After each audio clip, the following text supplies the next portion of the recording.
नमस्कार दोस्तों, स्वागत है आपका टीसी टेलर चैनल में। दोस्तों, इस वीडियो में हम आपको बताएंगे, अगर आप 2025 में कोई कारखाना नया खोलना चाहते हैं। बहुत से लोग सोचते हैं कि कारखाना नया डाल दें, तो उसमें कितना खर्चा आता है और उसमें क्या क्या चीज़ें आपको चाहिए होती हैं, वो सारी चीज़ें इस वीडियो में हम आपको बताएंगे। क्योंकि पहले क्या होता था, अलग तरीके से रहता था हिसाब, अब जो है वो थोड़ा सा चेंज हो गया है। तो चलिए दोस्तों, वीडियो को शुरू करते हैं। वीडियो पसंद आए वीडियो को लाइक करें, शेयर करें। चैनल पे पहली बार आए सब्सक्राइब कर बेल आइकन आल पे जरूर प्रेस कर लें। तो दोस्तों, यहाँ पर हम बात कर लेते हैं कि कारखाना खोलने के लिए कितना खर्चा आता है। तो देखिए, जैसे कि आप देख सकते हैं, पहले क्या होता था, आज से 4-5 साल या 10 साल पहले, जो कि काली मशीनें कारखाने के लिए यूज होती थी, अम्ब्रेला वाली। अब क्या है, अब सब जुग्गी होती हैं यूज। अब वो जुग्गी चाहे नीचे साइड मोटर लगा होता वो वाली यूज करें आप, या फिर इंडस्ट्रियल वाली जो उसके अंदर होता है वो वाली यूज करें।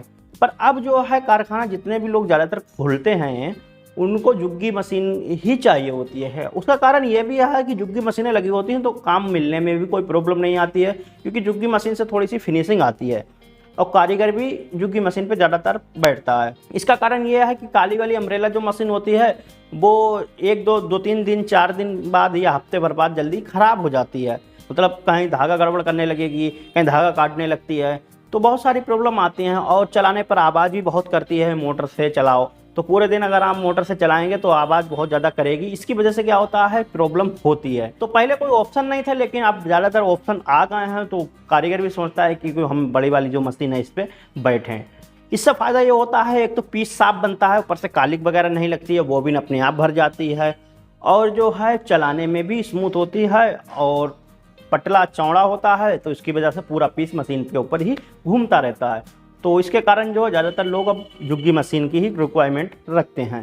सबसे पहले बात कर लेते हैं कि कारखाना खोलने के लिए क्या क्या चीज़ें ज़रूरत होती हैं। तो देखिए, आपको एक तो मशीन चाहिए जो कि जुग्गी वाली होती है, इंडस्ट्रियल। दूसरी चीज़ ये है, एक 5 थ्रेड आपको चाहिए होती है, वो तो आपको कंपलसरी चाहिए ही चाहिए है, उसके बिना तो कोई काम हो ही नहीं सकता। तीसरी चीज़ क्या है कि अगर मान लीजिए आप किसी कस्बे में खोल रहे हैं या फिर सिटी में खोल रहे हैं जहाँ लाइट मतलब आती है तो कोई प्रॉब्लम नहीं। अगर कहीं गांव वगैरह में या फिर कस्बे में खोल रहे हैं तो वहाँ लाइट नहीं आती, तो जनरेटर भी आपको चाहिए होता है। और फिर ट्यूब लाइटें वगैरह हैं, टेबल वगैरह हैं, काफ़ी चीज़ें चाहिए होती हैं छोटी मोटी। तो एक एक करके बात करते हैं कि इनका कितना खर्चा वगैरह आता है। तो देखिए, अगर आप छोटा कारखाना खोलेंगे तो लगभग आपको 5 मशीनों की ज़रूरत पड़ेगी जुग्गी वाली की, और थोड़ा सा बड़ा खोलेंगे तो आपको 10 मशीनें की ज़रूरत पड़ेगी। जो शुरुआत में लोग खोलते हैं वो इससे ज़्यादा मशीनें यूज मतलब नहीं करते हैं, क्योंकि जैसे जैसे कारीगर आपका बढ़ता चला जाएगा, काम बढ़ता चला जाएगा, वैसे वैसे एक एक करके आप मशीन बढ़ा सकते हैं। तो इसलिए इससे ज़्यादा मशीन मतलब 20 या 25 मशीनें लगाने की कोई ज़रूरत होती नहीं है, या फिर आप बहुत पहले करवा चुके हो काम तो कोई दिक्कत नहीं है। तो अब 2 तरीके से जो मशीन होती हैं वो लोग खरीदते हैं। पहली क्या है, पहली है एक ओल्ड मशीन जो कि जुग्गी वाली, जिसके नीचे साइड मोटर लगा होता है छोटा वाला, वो मशीन जो है वो लोग खरीदते हैं। वो आपको 10 से 12 हज़ार की मिल जाएगी ओल्ड मशीन, मतलब अच्छी कंडीशन में होगी, चलती हुई, कोई भी प्रॉब्लम नहीं होती है। तो ज़्यादातर जिनके पास बजट कम होता है तो शुरुआत लोग उसी से करते हैं, बाद में चाहें तो आप नई ले सकते हैं। दूसरी चीज़, अब इसमें क्या होता है, जितने में आपकी 2 मशीनें आ जाएंगी वो उतने में एक ये आएगी, तो ये चीज़ होती है। तो लोग सोचते हैं कि क्यों ना वही हमको ली जाए। अब बात करते हैं दूसरी चीज़ की। दूसरी चीज़, लोग नया ही यूनिट पूरा डाल देते हैं, तो इसमें क्या होता है, आपको नई मशीन चाहिए होती है। अब नई मशीन में आपको 22 से 25 हज़ार की मिलेगी वो। तीसरी चीज़ में इसमें लोग क्या करते हैं, पूरा यूनिट ही खरीद लेते हैं, 1 लाख का या 80 हज़ार का, या फिर मतलब 1.5 लाख का, 2 लाख का, ऐसे पूरा यूनिट खरीद लेते हैं। उससे फ़ायदा ये होता है, अगर आपका कारखाना नहीं चल रहा है तो आप पूरा यूनिट किसी को दोबारा से बेच सकते हैं उतने ही रेट में। पूरा यूनिट खरीदने का, ओल्ड यूनिट खरीदने का एक फ़ायदा ये होता है कि आपको कुछ भी चीज़ फिर दोबारा से लेना नहीं पड़ती है। उसमें 10 मशीनें भी आपको मिल सकती हैं जे जुग्गी वाली, और 5 थ्रेड भी होती है, जनरेटर वगैरह भी होती है, टेबल होती हैं, ट्यूब लाइटें होती हैं, सारी चीज़ें होती हैं। तो आपको कुछ भी लेने की ज़रूरत नहीं होती, वहाँ से ख़रीदा और अपने घर में या फिर जो है कहीं अपने हॉल वगैरह ले रखा तो वहाँ पर शिफ्ट कर सकते हैं। तो देखिए, अगर आप 5 मशीनों से शुरू कर रहे हैं तो सबसे पहले तो आपको लगभग 60 हज़ार रुपये की 2 मशीनें मिलेंगी, 5 ओल्ड वाली। अब यही चीज़ आप नहीं लेंगे मशीन इस टाइप से, तो आपको वही 25 हज़ार की, 22 हज़ार की मशीन पड़ेगी, तो 1 लाख की लगभग मशीन आपको वो वाली हो गई है। उसके बाद आपको एक 5 थ्रेड चाहिए होती है। अगर ओल्ड लेंगे तो 12,000 तक मिल जाएगी, 14,000 की। अगर न्यू 5 थ्रेड लेंगे तो आपको 25,000 की भाई मिलेगी। ओल्ड मशीन लेने से क्या होता है कि 60,000 की पुरानी मशीनें हो गई और एक 5 थ्रेड हो गई तो 70-75,000 का ये बन जाता है हिसाब, और इसमें वही आपका 1,25,000 का बनेगा। अगर आप जनरेटर नहीं यूज करते हैं, आपकी तरफ लाइट आती है तो कोई प्रॉब्लम नहीं, वरना आपको जनरेटर अलग से लेना होता है, तो उसका खर्चा अलग से जुड़ता है। बाकी और आपको ज़्यादा कुछ लेने की इसमें ज़रूरत पड़ती नहीं है। स्टूल वगैरह है, टेबल वगैरह है, प्रेस है, ट्यूबलाइटें हैं, ये फिटिंग विटिंग है, इसमें सब में 10,000 रुपये का खर्चा आ जाता है। और भी तो लगभग जो है, अगर आप ओल्ड 5 मशीनें डाल रहे हैं तो आपको लगभग 80,000 की वो पड़ेंगी, 80-85,000 की। और ये नया यूनिट डालेंगे 5 मशीन होगा तो लगभग 1.5 लाख का वही आपका बन जाता है जुग्गी मशीन का। ये इतना काम तो हो गया। मान लीजिए आपने यूनिट लगा दिया, अब जब कारीगर बैठेगा तो उसमें क्या होता है, आपके पास एक्स्ट्रा मनी होना चाहिए, क्योंकि क्या होता है 2 महीने का कारीगर का जो खर्चा होता है, मतलब पेमेंट होता है, उतना पैसा आपके पास होना चाहिए पहले से ही। क्यों होता क्या है, मान लीजिए किसी कारखाने या कंपनी से जुड़े हैं, अगर वो 15 दिन में आपकी पेमेंट कर देती है, मतलब उसका फिक्स है हाँ 15 दिन में ही पेमेंट होती है, तो तुम आपको इन पैसों की ज़रूरत नहीं पड़ती है, क्योंकि 15 दिन बाद आपको मिल जाएगा, उधर आपने कारीगर को उठा के दे दिया। लेकिन बहुत बार क्या होता है कि 15 दिन में जो कंपनी होती है या फिर कोई कारखाने वाला है वो नहीं देता है, उधर से जब मिलता है कंपनी को या फिर कारखाने को तब वो देते हैं पेमेंट। तो इसमें क्या होता है 1 महीना अभी बहुत लोग रोक लेते हैं, 2 महीने भी पेमेंट रोक लेते हैं, तो इसलिए आपको लेके चलना पड़ते हैं पैसे, क्योंकि कारीगर को तो चाहिए ही चाहिए हफ्ते में खर्चा और 15वें दिन पेमेंट। वो उसे ये नहीं मतलब होता है कि आपका कब मिलेगा और कब नहीं मिलेगा, अगर आप नहीं दे पाएंगे तो वो छोड़ के काम चला जाएगा, क्योंकि उसके बाद इतना बजट नहीं होता है कि 1-2 महीने ना पेमेंट ले तो कोई प्रॉब्लम नहीं, कारीगर को तो चाहिए ही चाहिए होते। बहुत से कारीगर तो अब डेली ले लेते हैं खर्चा। तो 5 मशीनों का लगभग आपको 1 लाख रुपए आपके पास होना चाहिए अलग से, 5 मशीनों का।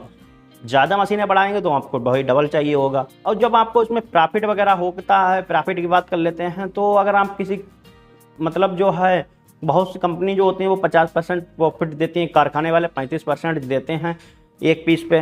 तो अगर आपका अच्छा काम चल जाता है 6 महीने तो आपका ये सारा पैसा रिकवर हो जाएगा, और जो है आप और भी मशीनें बढ़ा सकते हैं।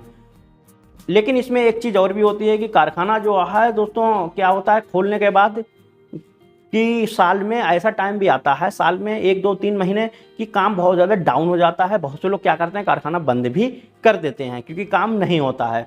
तो दिल्ली वगैरह में कोई कारखाना अगर खोलता है तो बहुत से लोग यही काम करते हैं, जैसे 7-8 महीने कारखाना चलाया, उन्होंने यूनिट डाला, अब वहाँ का किराया ही 10-20 हज़ार रुपये मतलब महीने का होता है, पूरे हाल का लेंगे। 10 मशीनें 15 मशीनें अगर वो चला रहे हैं वहाँ पर, तो जब काम बंद हो जाता है तो अगर वो वहाँ पर मान लीजिए रखा रहेगा यूनिट उनका, तो किराया तो उनको देना ही होगा। तो बहुत से लोग सीधे यूनिट ही पूरा बेच देते हैं, जब दोबारा से काम चालू होता है तो नया यूनिट खरीद लेते हैं, मतलब ओल्ड यूनिट दूसरा खरीद लेते हैं। तो ऐसे में बहुत से लोग क्या काम करते हैं, वही यूनिट अपने पास मतलब जिसको ज़रूरत होती है वो ले लेता है। इससे 2 फायदे होते हैं कि आप एक तो उसको किराया नहीं देना होता है, और जो मशीनों का पैसा है वो भी उसका निकल आता है।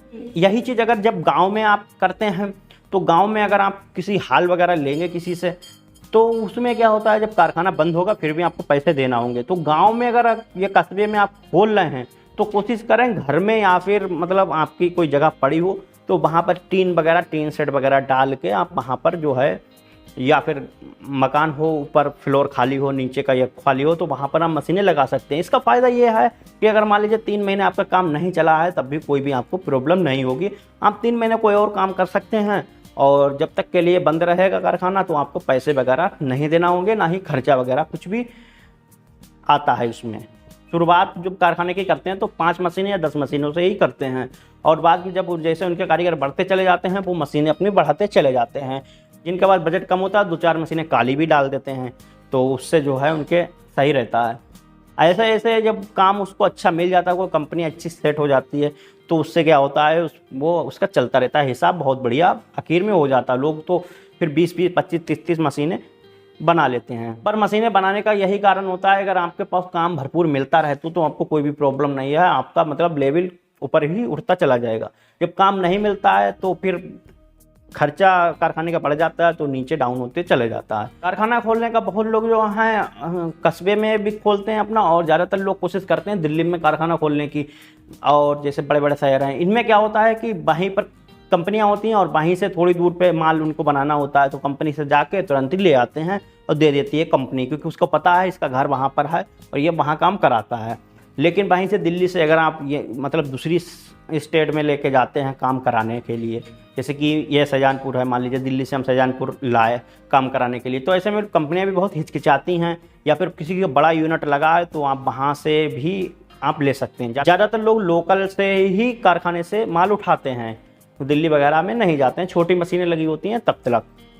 क्योंकि होता क्या है, मान लीजिए किसी का बड़ा यूनिट लगा है और उसके पास माल ज़्यादा होता है तो वो बाहर बनवाता है, तो यहाँ से लोग जाते हैं, ज़्यादा दूर होता नहीं है, और वहाँ से माल लिया और जो है बनवाना शुरू कर दिया और यहीं जमा कर दिया। तो कंपनी से उसको मतलब नहीं होता, उसको उस कारखाने से मतलब होता है जहाँ से वो काम करता है। तो उम्मीद करता हूँ दोस्तों आपको पता चल गया होगा कि कितना वगैरह खर्चा आता है यूनिट लगाने में।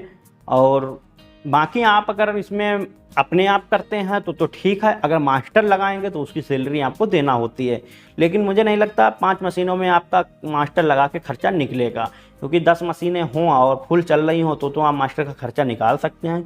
5 मशीनों में थोड़ा सा मुश्किल हो जाता है। 5 मशीनें अगर हम जब तक लगा रहे हैं तो आपको खुद ही सब कुछ करना होता है, जैसे ओवरलॉक है, पीस को छांटना है और माल पहुंचाना है, लाना है, ये सारी चीज़ मतलब पूरा यूनिट देखने का काम आपका ही होता है। तो आपका काम बढ़ जाता है तो आप मास्टर वगैरह भी लगा सकते हैं।